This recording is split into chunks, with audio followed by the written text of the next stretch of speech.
ada halangan apa? Ada halangan apa? Pak? Tidak ada halangan apa-apa. Oke, Ya, tadi memang gimana? itu merupakan satu proses. Berarti minggu depan ya akan di. Iya. Perdebatannya mungkin apa ini? Tidak ada perdebatan apapun. Ya, makasih. Kenapa ditunda, Pak?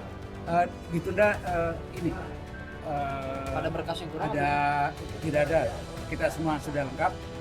Prinsipal harus datang. Saya Perma nomor 1 tahun 2016, tapi ada beberapa kecualian di sana. Berarti karena ditunda karena minta prinsipal datang itu yang gitu ya? Dia alasan tugas negara karena dia wakil presiden saat ini, maka harus ada surat atau delegasi dari presiden. Oke. Itu. Yang ngapain hari itu ya? Kalau sakit kan dari dokter. Dari dokter. Nah, gitu loh. Ya. Bu Inalim. Inalim. Iya, iya. Dalam forum ini, tolong Ibu saya undang untuk hadir di pengadilan untuk menjadi saksi. Karena Ibu kelihatan profesional banget untuk menjelaskan bagaimana riwayat pendidikan luar negeri. Minggu depan, Ya. dilanjutkan minggu depan, bukan mundur. Oke. Itu nanti dari penggugat mengajukan resume, nanti akan kita tanggapi. Itu saja. Terima kasih. Ada halangan apa? Ada halangan apa? Pak? Tidak ada halangan apa-apa. Oke, Ya, tadi memang gimana? itu merupakan satu proses. Berarti minggu depan ya akan di. Iya. Perdebatannya mungkin apa ini? Tidak ada perdebatan apapun. Ya, makasih. Kenapa ditunda, Pak? Ditunda ini. Ada berkas yang kurang? Tidak ada. Kita semua sudah lengkap. Prinsipal harus datang. Saya Perma nomor 1 tahun 2016, tapi ada beberapa kecualian di sana. Berarti karena ditunda karena minta prinsipal datang itu ya begitu ya? Ada nanti sesuai dengan Perma di sana. Dan tapi walaupun tidak datang, ada beberapa kecualian di sana. Nanti ada di Perma nomor 1. Oke. Mohon maaf, saya buru-buru. Terima kasih. Terima kasih. Pak Suban, gimana Pak Suban? Gimana Pak? Gini. Agenda mediasi. Tadi mediasi saya minta diterapkan pasal apa peraturan Mahkamah Agung nomor 1 tahun 2016 bahwa prinsipal wajib hadir. Karena hari ini nggak hadir, maka mediator memutuskan untuk ditunda sampai prinsipal hadir, yaitu tergugat 1 dan tergugat 2. Itu aja. Alasan minta Pas Gibran hadir mungkin apa ya? Ini kan permasalahan di riwayat SMA ya. Apakah tidak cukup dengan penampilan ijazahnya aja atau seperti apa sih Pak? Apakah surat Gini. kuasanya nggak bisa mewakilkan? Tadi dibilang sama mediator kalau memang nggak hadir itu ada 4 alasan dalam SEMA itu. Coba supaya nggak salah SEMA-nya nih. Jadi ada 4 alasan boleh prinsipal tidak hadir. 1, kondisi kesehatan yang tidak memungkinkan hadir dalam pertemuan mediasi berdasarkan surat keterangan dokter. Itu 1. 2, di bawah pengampuan orang tua atau yang secara hukum nggak dianggap tidak cakep lah ya. Ketiga, mempunyai tempat tinggal atau kediaman atau kedudukan di luar negeri. Itu boleh. Keempat, menjalankan tugas negara, tuntutan profesi atau pekerjaan yang lain yang tidak dapat ditinggalkan. Nah, harus ada itu tadi, kata mediator, kata hakim mediator ya. Itu.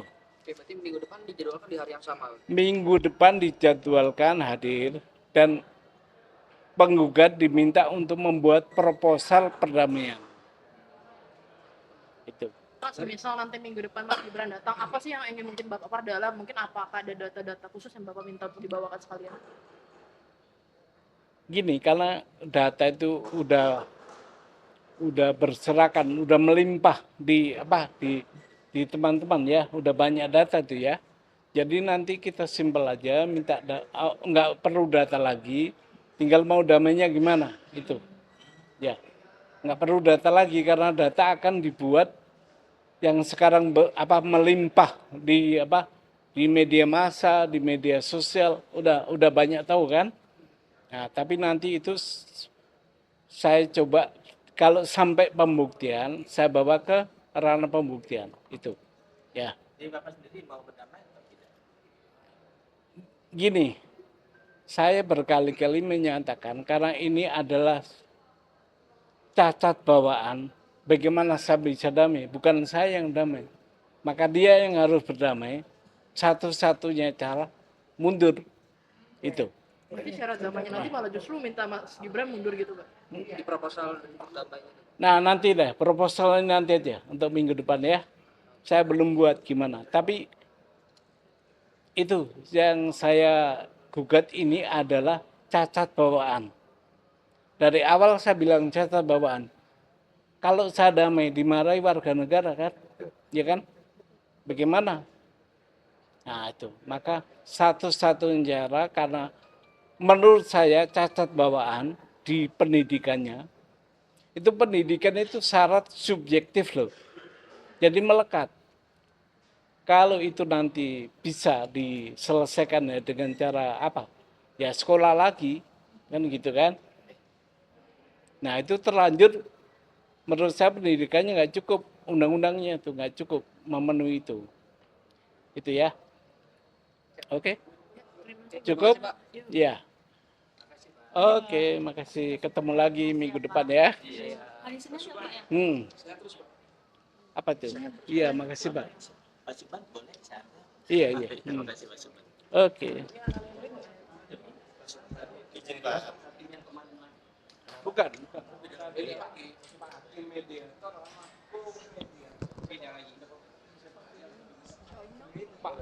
Hakim mediatornya Pak Sunoto.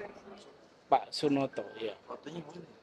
Kalau komediatornya namanya Pak Halim. Iya, Pak Halim. Satu Pak Subhan, saya agak lupa menyampaikan tadi. Saya sekarang kan ada yang namanya Pak Iksan Katonde Iya. yang di Sydney itu kan lagi viral. Oh iya loh, sekalian ya. Saya itu bagus tuh. Kalau berkenan menjadi saksi nanti, itu bagus. Dan saya undang dalam forum ini juga sekali ada orang yang mengaku ahli pendidikan internasional, namanya kalau nggak salah bukan, Ibu siapa? Ian Lim kalau nggak salah ya, yang podcast itu. Nah itu kan kelihatan profesional banget itu. Saya undang untuk bicara sebagai saksi di pengadilan ini. Pak, kembali ke masalah Pak Iksan. Namanya siapa ya? Pak? Iksan Katonde.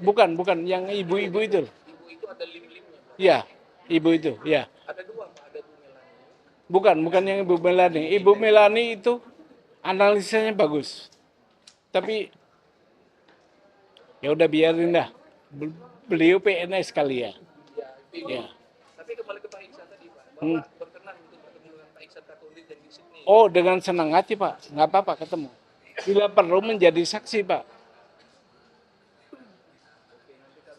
Supaya tidak beredar di media. Nah, saya undang sebagai saksi nanti. Pak, waktu diskusi di CNN Bapak pernah dilontarkan bahwasanya ini ada kaitannya dengan Roy Suryo dan kawan-kawan. Kira-kira Bapak ada kaitannya? Tidak ada kaitannya, tapi satu frekuensi. Oh, satu jalur ya. Ya, karena teman-teman yang dipelopori Pak Roy Suryo itu juga berjuang demi keadilan tuh. Ya. Bapak dari mana? Saya dari Cekan Berita Pak. Hah? Daerah Cekan Berita 1. Ini rekan saya semua ini kenal kiri. Cuman saya baru sekali ini ketemu Bapak. Pak, kembali ke masalah tadi Pak, yang masalah undang-undang diubah oleh siapa? Oleh KPU itu. Keberatan Bapak itu dalam undang perubahan itu secara Sebentar. Halo. Di lantai 2. Lantai 2, iya. Oke, iya. Ya. Oh iya, Ibu Inalim. Iya, iya. Dalam forum ini, tolong Ibu, saya undang untuk hadir di pengadilan untuk menjadi saksi. Karena Ibu kelihatan profesional banget untuk menjelaskan bagaimana riwayat pendidikan luar negeri. Itu ya. Tolong sampaikan ya dalam forum ini ya. Oke. saya itu aja. Makasih Pak Subhan. Oke, Saya cukup. terus, Pak, ya. Ya. Jadi Pak Rini silakan. Ini cuma turun aja Pak. Udah.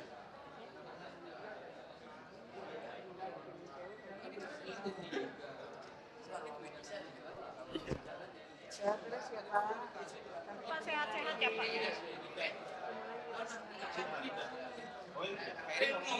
Ferry sama Ngomong nggak apa-apa. ini kapan pastinya? Cuek aja. Nih seputar Gibran.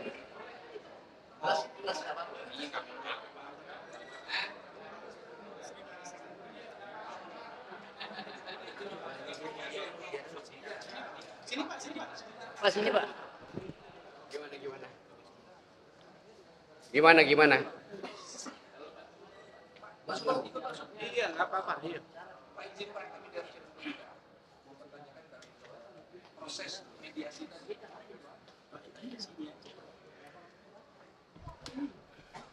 Proses mediasi tadi gimana? Mohon penjelasannya. Terima kasih ya para jurnalis yang pagi ini saya telah mendapatkan dari Pengadilan Negeri Jakarta Pusat untuk melakukan mediasi perkara 583 ya Pak ya. Iya.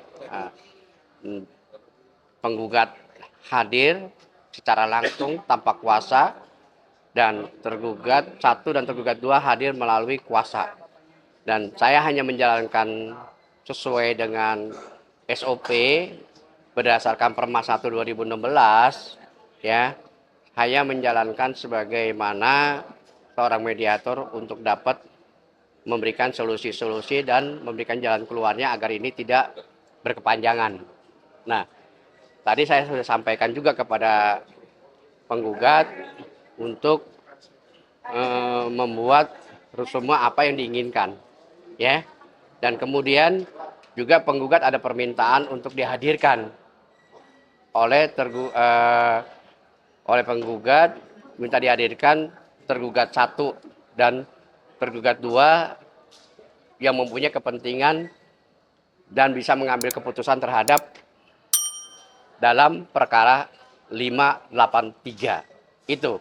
Dan kemudian sudah sepakat ya, saya tunda minggu depan tanggal 6 untuk kembali lagi mediasi. Di acaranya 1 prinsipal para tergugat 1 dan tergugat 2. Kemudian saya juga menginginkan ada permintaan resume karena supaya ini jelas apa yang diinginkan terhadap penggugat kepada para tergugat. Itu yang saya sampaikan, ya. Itu yang saya bisa sampaikan itu, ya. Oke? Mas, seandainya tergugat 1 dan 2 tidak hadir, apa yang akan dilakukan oleh hakim mediasi? Ada mekanisme yang diatur secara regulasi mediasi. Tadi sudah dijelaskan juga karena yang bersangkutan mungkin berhalangan karena apa dan apakah itu bisa dapat menjelaskan atau dia memberikan suatu kuasa penuh. Artinya kuasa penuh itu adalah dia menjelaskan tentang beracara mediasi di Pengadilan Negeri Jakarta Pusat yang sedang dihadapi, ya. Di dalam surat kuasa istimewa itu tentu di dalamnya ada yang mengambil sikap dan keputusan terhadap orang yang diberi kuasa penuh itu, ya. Tapi yang saya inginkan prinsipalnya wajib hadir. Tapi kalau nggak bisa hadir, ya kita nggak bisa maksa seseorang kan gitu. Tapi kan ada aturan yang mengatur seperti itu, ya. Oke? Jadi kalau prinsipal tidak hadir, Bapak merasa mediasi ini gagal? Ini belum tahap ke sana. Tetap berjalan. Kita lihat bagaimana ke depannya. Apakah ini ada win-win solution terhadap permintaan atau nanti ditanggapinya seperti apa dan bagaimana terhadap penggugat dan tergugat. Nah, itu aja. Nah, saat ini kita sedang untuk menjalankan proses itu. Oke? Cukup ya? Oke ya. Saya Dr. Halim Darmawan. Ya. Sebagai mediator. Ya, mediator di PN Negeri Jakarta Pusat. Ya. Oke, yuk sama-sama, Pak. Sama-sama ya, Pak. Yuk ya. Saya buka ya Pak ya. Ya, ayo. Oke, thank you ya. Yuk, Pak. Sekarang saya ke Pak Subhan. Tadi itu mediatornya ya Pak ya? Pak Halim itu. Ya, Gimana menurut Bapak? Apakah memuaskan hasil mediasi sejauh ini? gini, kalau memuaskan ya memang nggak puas karena prinsipal tidak adil. Tergugat 1 dan tergugat 2 tidak adil. Diperjelas Pak, tergugat 1 itu Gibran Raka Buming Raka, dan tergugat 2 Komisioner KPU. komisioner KPU. Iya. Tidak hadir dua-duanya. Iya. Oke, apalagi? Ya, jadi Tapi gini, ketidakhadiran para prinsipal tergugat tadi, saya minta diterapkan Perma nomor 1 tahun 2016 tentang mediasi.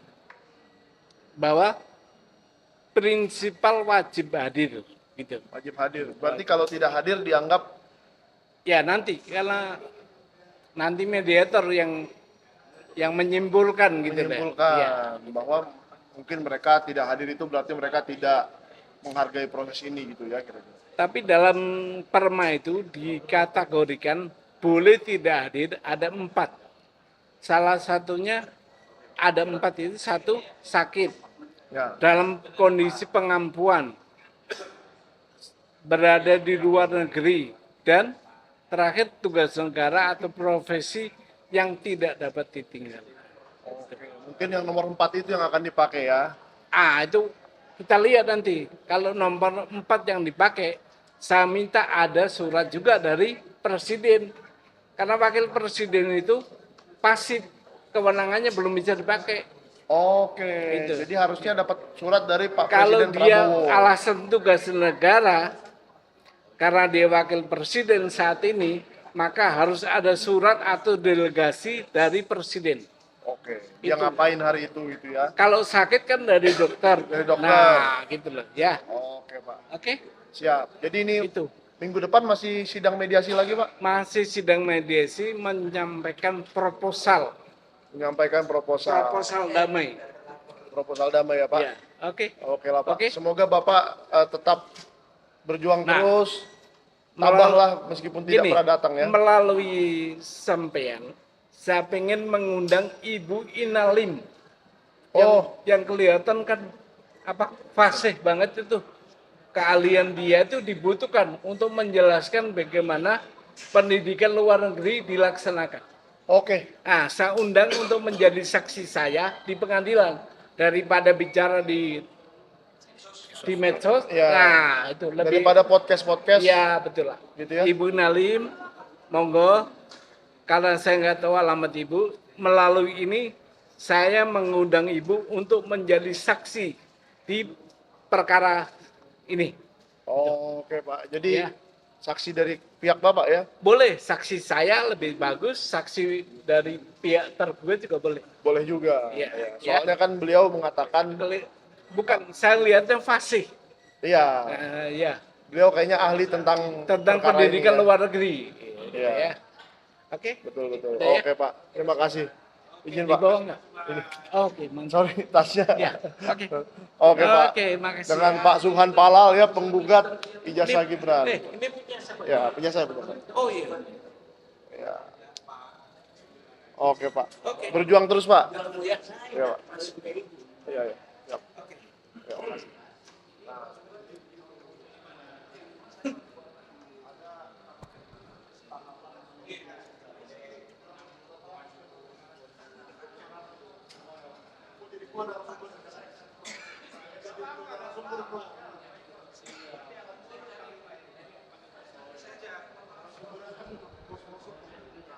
Pak Eri, minta tanggapannya Pak Eri.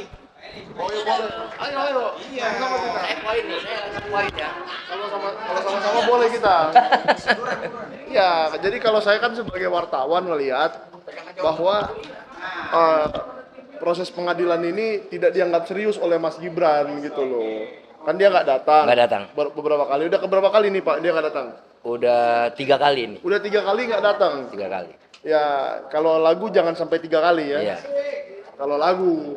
Nah, tapi ini Mas Gibran sudah melecehkan pengadilan ini, proses di pengadilan. Kalau menurut saya ya, karena sebuah proses pengadilan itu adalah proses milik rakyat menurut saya. Dan rakyat ini berhak untuk mencari kebenaran mengenai kasus ini. Iya. Mbok ya kalau memang benar, ya sudah datang aja. Ini loh fakta-fakta yang saya punya mengenai ijazah ini. Sama aja seperti Pak Jokowi menurut saya. Gimana Pak? Menurut Bapak gimana? Kalau saya begini ya, saya menyikapi dari sisi kenegarawanan dan Iya. sisi moral ya. Ya. Alangkah baiknya Pak Jokowi sudahilah ini dengan meminta anaknya mundur. Apabila mundur itu terhormat banget dah. Daripada dilanjutkan terus gaduh terus. Akhirnya kan Pak Jokowi juga diserang, Gibran juga diserang, terus pemerintahan ini terganggu, proses negaraannya Pak Prabowo menjalankan program-programnya gitu. Udahlah pokoknya ngapain lagi sih? Bahkan sudah terang benerang lah. Ihsan Katonde sendiri pun di Hersubeno Point itu podcast, dia menyatakan dia saksi hidupnya. Ihsan Katonde. Ihsan Katonde dia yang mengantar Gibran, bahkan dia juga menceritakan bahwa Gibran tuh orangnya nggak banyak bicara, selalu tertutup, dan bahkan kursus pun dia tidak lulus karena hanya 6 bulan. Oh ya, itu pengakuan Gibran sendiri ya. Pengakuannya Gibran sendiri kepada Ihsan Katonde gitu, Bang. Kalau saya pribadi saya percaya dengan pengakuan Pak Ihsan Katonde itu. Kenapa? Karena saya juga dulu waktu saya baru lulus dari kuliah di London, saya sempat menjadi staf di KBRI dan memang tugas saya juga salah satunya itu. Kalau ada pejabat kan dia mungkin nggak tahu ya kota itu di mana-mana aja, kalau mau belanja, kalau mau makan, kalau mau apa gitu kan. Jadi pemandu lah ya. Pemandu. Jadi ada orang lokal yang memang sudah tahu daerah itu dan mengantarkan. Jadi saya masuk akal menurut saya cerita Pak Ihsan. Ya, cerita Pak Ihsan masuk akal, bahkan dia juga jangan mengatakan inside UTIS kan gitu. Ya. Karena inside Langwen College kan gitu, dia hanya sekedar menurut Bapak kursus. gimana nih? Ini yang saya penasaran. Ini kan Pak Ihsan Katonde ini sudah lama muncul, sekitar seminggu lebih ya. Iya, seminggu lebih. Menurut saya itu sudah waktu yang cukup. Contoh, KPU saja waktu mau dinepalkan dalam 1 hari langsung mencabut keputusan. Iya. Jadi saya yakin Mas Gibran sudah nonton itu. Sudah nonton. Tentang pasti. Ihsan Katonde dan seterusnya. Kenapa sampai sekarang menurut Bapak tidak ada respon sedikit pun dari Mas Gibran mau menyangkal atau mau menerima atau mau apa gitu? Kenapa nggak ada respon? Ya karena Gibran mengakui kalau pernyataan Ihsan Katonde itu benar sesuai dengan Jadi tidak ada faktanya. respon itu berarti dia Oh mengamini. iya, kalau memang Mas Gibran itu sekolah, woi dia harga dirinya itu. Iya. Ya kan, jelas. pasti dia marah. Coba gitu. ada yang berani bilang saya tidak lulus dari London, Nah, dari marah. Inggris. Saya pasti marah hari ini Minimal juga, kita gitu. buktikan gitu. Ayo kita buktikan sama-sama, terbuka, debat terbuka di podcast Sentana atau di mana kayak ya nggak? Gini ya, logika sederhananya. Ihsan Katonde itu saksi hidup yang Ya. mengantar Gibran. Dia belum bersuara. Kita menuntut di Kemendikdasmen aja, Gibran nggak reaksi. Iya, Berarti betul. kan itu udah benar. Apalagi sekarang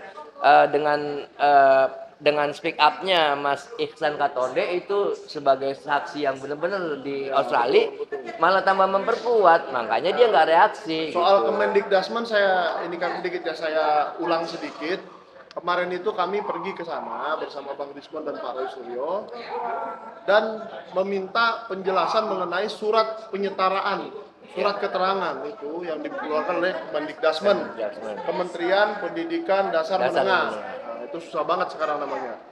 Nah, dan ternyata data di KPU menunjukkan Mas Gibran itu sekolah di Orchard Park Singapura. Secondary School Singapura 2002 sampai 2004. Ternyata itu bohong. Dikatakan oleh kementerian itu bohong. Yang benar adalah 2003 sampai 2004. Jadi dia korupsi 1 tahun di KPU ya. Nah, entah KPU-nya yang korupsi atau Gibran yang korupsi saya tidak tahu. Yang jelas itu datanya seperti itu. Ini langsung dari Sekretaris Dirjen mengatakan bahwa itu bohong. Ya. Kedua, ternyata yang di UTS Insearch pun bohong. Karena tahunnya bohong juga. Ternyata tahunnya itu tidak seperti yang ada di KPU yang dikatakan 2005 sampai 2007 seakan-akan 3 tahun. Ternyata hanya 1 tahun saja dari 2005 sampai 2006 kalau saya tidak salah. Nanti saya buka datanya lagi. Yang jelas di podcast Sentana ada semua lengkap. Podcast Sentana bersama Pak Roy Suryo kemarin. Nah, yang jelas kalau tahun saja dibohongin di KPU, apalagi yang tidak dibohongin, gitu loh Pak. Jadi saya bingung kalau kita membuka sebuah kebohongan dan tidak ada respon dari yang bersangkutan. Misalnya nih, saya menuduh Bapak selingkuh. Kalau Bapak tidak marah kan, ya berarti benar dong selingkuh, kan begitu. Gampangnya kan analoginya seperti itu. Karena makin saya bantah untuk memberikan orang percaya pembelaan diri saya, makin saya melakukan kebohongan lagi nantinya. Oh, takutnya begitu. Iya, makanya saya lebih baik daripada lebih banyak mudaratnya melakukan kebohongan-kebohongan terus, lebih baik saya diam. Lebih baik diam. Iya, baik diam. Tapi Bila sampai perlu kapan? mengakui, Sampai gitu. kapan dia bisa diam? Nah, makanya Artinya kan cepat atau lambat. Contohnya kemarin dia malah pergi ke siswa-siswa dan buka-bukain tas siswa. Menurut saya itu juga tidak senonoh, Tidak etis lah. Tidak etis ya. Tidak etis. Tapi saya merasa hal-hal seperti itulah yang akan dia pakai untuk melegitimasi ketidakdatangan dia. Dia tidak datang karena banyak kegiatan katanya. Tapi menarik yang dikatakan Pak Subhan tadi, kalau wakil presiden mau berkegiatan itu harus izin presiden. Setuju nggak Bapak? setuju. Setuju ya? Jadi sekali lagi di awal saya omong, lebih baik Mas Gibran dengan legowo, dengan jiwa besar menyatakan mengundurkan diri lah sama Prabowo. Jangan bikin gaduh. Karena dipaksakan bagaimanapun riwayat pendidikan Anda sudah terbuka secara terang benerang tuh. Tidak dengan kita aja yang di Indonesia yang lagi menyelidik, bahkan yang di Australia pun sudah menyatakan itu. 1 minggu lebih ya, Bang Michael ya. 1 minggu lebih. Saya menyatakan itu Sayangnya Pak bolak-balik. Janes masih dalam perjalanan nih. Tapi kalau ada Pak Janes dia akan bilang begini ya nggak? Nah, kalau Pak Jokowi kan kemarin ditantang oleh Pak Janes. Siapa yang pernah reuni bersama Pak Jokowi, tunjukkan. Sini tunjuk tangan, muncul di media supaya kita tahu Anda pernah reuni, pernah satu kelas sama Pak Jokowi. Nah sekarang mungkin sama saja dengan Mas Gibran. Ada nggak yang pernah rasa satu kelas atau satu bangku atau satu apapun dengan Mas Gibran? Kalau yang pernah sebangku dengan saya atau satu kelas dengan saya bawa besok 20. Saya berani ngomong begitu. Orang Indonesia aja ada 20 yang melihat saya kuliah di situ selama 3 tahun. Tetapi Mas Gibran ini di UTS InSearch, di MDIS, entah di mana. Yang MDIS yang cewek itu saya nggak hitung itu ya. Itu termul itu nggak jelas. Pantes. Karena dia tahunnya beda, jurusannya beda. Buat apa dia ngomong? Tapi saya luruskan Bang Michael. Pak Bang Ihsan Katonde itu mengatakan jangan bilang lagi UTS Insert karena itu di dua lembaga yang berbeda kan. Oh iya. Iya, itu. Jadi kalau Insert itu Insert Language College kan gitu. Jadi kursus berbahasa Inggris. Gitu. Jadi gini Pak. Juga bukan tingkatan SMA juga itu kan begitu. Iya, bukan. Jadi InSearch itu adalah program untuk orang-orang yang sudah lulus SMA. Lulus SMA. Itu clear dulu ya. Yang sudah lulus SMA tapi mau masuk ke UTS. UTS. Tapi mungkin bahasa Inggrisnya masih kurang bagus. Kurang lancar. Nah, mungkin Mas Gibran juga sejauh yang kita lihat di debat wakil presiden kemarin, ya memang bahasa Inggrisnya kurang lancar ya. Iya, tapi kalau yang lulus SMA, Mas Gibran sendiri kan nggak punya SMA. Nah, itu makanya. Gimana coba? Makanya saya nggak tahu. Bertentangan terus kita nih. Iya, jadi kita ribut ya. Bang Michael tadi bilang UTS itu Inset itu suatu kursus bahasa untuk mempermudah masuk universitas. Tapi yang sudah lulus SMA. Tapi Mas Gibran sendiri yang kita ketahui dari data-datanya dia tidak lulus SMA. Wah, itu. SMA-nya 5 tahun. Iya. Saya aja 3 tahun. Iya. Ya saya juga 3 tahun SMA-nya. Jadi kan ini bertentangan nih. Makanya kontroversi akhirnya. Ya, menurut saya sih sebaiknya Mas Gibran yang menjawab ini. Iya. Ya. Apakah Anda benar-benar lulus SMA? Kalau lulus di mana SMA-nya? Orchid Park itu kah? Nah, karena Orchid Park itu Anda jangan main-main lagi, Mas Gibran. Karena Orchid Park itu sudah dikatakan oleh Sekretaris Dirjen Dikdasmen kemarin ketemu dengan saya, dengan Pak Roy Suryo, dengan Bang Rismon. dikatakan itu adalah kelas 10 dan 11. Apakah Anda tahu 10 dan 11 itu kelas berapa? SMA kelas 1. 1 dan 2. Dan dua. Jadi saya SMA tanya kelas apakah selesai naik kelas dari 2 ke 3 SMA bisa dikatakan lulus SMA? Wah, nanti anak-anak kecil ini pada marah nih, anak-anak bocil ini ya. Iya. Coba kalian yang nonton marah nggak kalau yang selesai kelas 2 dibilang lulus SMA? Lulus itu apa, Pak? Saya mau ini dulu, Pak. Ini karena masalahnya Lulus sekolah maksudnya. lulus itu syaratnya apa? Ujian akhir. Ujian akhir. Dulu kalau di zaman saya namanya Eptanas. Iya. Itu. Ujian Tapi akhir. mungkin sekarang udah lain lah. UAN. Sempat namanya ujian akhir nasional, nggak tahu sekarang namanya apa. Nah, itu kan syarat kelulusan.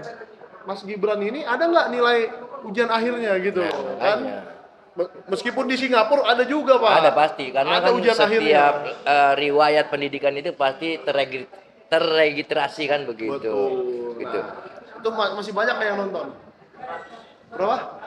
600. Nah, habis ini kita akan pergi ke Komisi Informasi dan itu saya jamin lebih seru ya. Soalnya ini kan memang sebuah sidang mediasi yang ternyata juga tidak dihadiri. Tadinya kalau Mas Gibran hadir rame ini. Ya kan? Ya mudah-mudahan kita tunggu minggu depan. Ya, mudah-mudahan minggu depan Karena kan ya. tadi hakim menekankan kepada lawyernya Gibran untuk menghadirkan. Oke. Sampai kapan sih terakhir itu? Apa minggu depan itu kesempatan terakhir apa gimana? Nggak ada Sepertinya infonya. kalau dilihat dari sikapnya Gibran ya nggak mungkin hadir sih. Nggak mungkin hadir ya. Ya kalau gitu. Tapi melihat- pesan saya gini aja lah Mas Gibran, kasihan lah sama bangsa ini biar nggak terlalu gaduh terus. Anda dengan jiwa besar, Pak Jokowi juga dengan kenegarawanannya meminta anaknya untuk mengundurkan diri lah. Bagusnya melanjutkan sekolah dulu untuk persiapan di pemilu yang akan datang. Gitu. Itu masih ada betul. kesempatan lah. Saya Daripada setuju sekarang tuh. dipaksakan kan gitu. Saya setuju kalau seandainya Mas Gibran mau mundur Sekolah lagi. dan membersihkan jejak politiknya, membersihkan sosok dia, lebih baik dia mundur, mengambil paket C, sehingga Nah. dia punya alasan untuk bisa mencalonkan diri lagi, ya kan? Dia ngambil. Kalau saya sih harusnya waktu dia mau calon wali kota sebelum itu ambil aja paket C sebentar. Betul. Susah amat. Waktu jadi wali kota kan dia belum ketahuan tuh boroknya ya Sekarang kan. saya tanya Bapak ya. Masih bisa. Bapak takut nggak sekarang kalau saya tantang mengambil paket C? Takut nggak lulus nggak? Enggak lah, Enggak lah. takut. Enggak Pasti takut kan? berani. Pasti berani ya. Karena menuntut ilmu kewajiban loh. Kewajiban. Dan itu kan hanya level kelas 3 SMA. Iya. Paling matematikanya seberapa sih? Ininya seberapa sih gitu kan? Menuntut ilmu itu kewajiban. Ya, level SMA itu Level SMA. itu level yang apa ya? Standar aja kok. Iya, standar. Jutaan orang sudah Gak melalui perlu itu. malu. Saya pernah melihat ya, ada seorang ibu-ibu tua 70 tahun orang Batak hari itu, dia sekolah terus, bahkan sarjananya tuh sampai dokter, tapi di masa tua dia mendapatkan. Itu luar biasa. Mungkin Bang Mikael pernah dengar lah ya, Ya. ibu-ibu tua yang sekolah terus ya, itu dia nggak malu. Berarti dia memang haus akan Ilmu mencari pengetahuan. ilmu. Tapi Karena- kalau yang mau nipu pendidikan ini bagaimana ini Pak? Iya, Saya karena- melihat ada dua tokoh penipu pendidikan ini. Ini Pak Jokowi dan Mas Gibran ini. Soalnya clear loh, itu sudah fakta loh guys. Jadi jangan dipelesetkan lagi bahwa di KPU dan di kementerian datanya berbeda, jadi itu bohong alias penipuan. Oke? oke. Kita sambil jalan keluar, kita sudahi dulu live-nya. Ada pertanyaan nggak buat saya? Nggak ada ya? Oh, nggak usah kalau gitu. Kita sudahi aja live-nya ya. Oke, kelamaan ntar. Kelamaan. Thank you Michael yang sudah udahin bang. Udahan. Soalnya hakimnya bentar banget tadi mediatornya. Iya makanya.